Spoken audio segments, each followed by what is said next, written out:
Restaurant സ്റ്റൈലിൽ അതേ രുചിയിൽ butter chicken വീട്ടിൽ തന്നെ ഉണ്ടാക്കിയാൽ അത് 3 സ്റ്റെപ്പായിട്ടാണ് ചെയ്യേണ്ടത്. ആദ്യത്തെ സ്റ്റെപ്പിലാണെങ്കിൽ ചിക്കൻ മാഗ്നേറ്റിന് അതിനുവേണ്ടി ചിക്കനിലെ വെള്ളം നല്ലതുപോലെ ടിഷ്യൂ ഉപയോഗിച്ച് തുടയ്ക്കണേ. അതിലോട്ട് ഇഞ്ചി വെളുത്തുള്ളി പേസ്റ്റ്, തൈര്, നാരങ്ങനീര്, മുളക് പൊടി, ഗരം മസാല, ഉപ്പ്, ഓയിൽ ചേർത്തിളക്കി അറ്റ്ലീസ്റ്റ് അരമണിക്കൂറെങ്കിലും വെച്ചേക്കണേ. എന്നിട്ട് ബട്ടർ ഓയിൽ ഷാലോ ഫ്രൈ ചെയ്ത് എടുക്കണേ.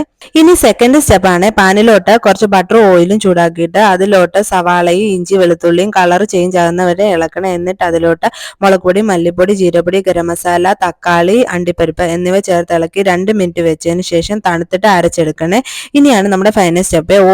ഓയിലും ബട്ടറും നന്നായിട്ട് തീ കുറച്ച് ചൂടാക്കിയതിന് ശേഷം മുളക് പൊടി ചേർത്തിട്ട് അതിലോട്ട് മിക്സ് ആഡ് ചെയ്യണം. ഇനി ഉപ്പും പഞ്ചസാരയും ഇട്ടിട്ട് വറുത്ത ചിക്കനും കസൂരി മെത്തിയും മല്ലിയിലും ഫ്രഷ് ക്രീമും ചേർത്തിളക്കി കുറച്ച് ബട്ടറോട് ചേർത്തിളക്കിയാൽ നല്ല അടിപൊളിയായിട്ടുള്ള സൂപ്പർ ടേസ്റ്റി ബട്ടർ ചിക്കൻ റെഡിയാണ് കേട്ടോ. സെർവ് ചെയ്യുമ്പോൾ മുകളിൽ കുറച്ച് ക്രീമും മലയിലും ചേർക്കാൻ മറക്കല്ലേ. ഡീറ്റെയിൽഡ് അളവൊക്കെ ഞാൻ കൊടുത്തേക്കാട്ടോ. ഇഷ്ടമായി സപ്പോർട്ട് ചെയ്യാൻ മറക്കല്ലേ.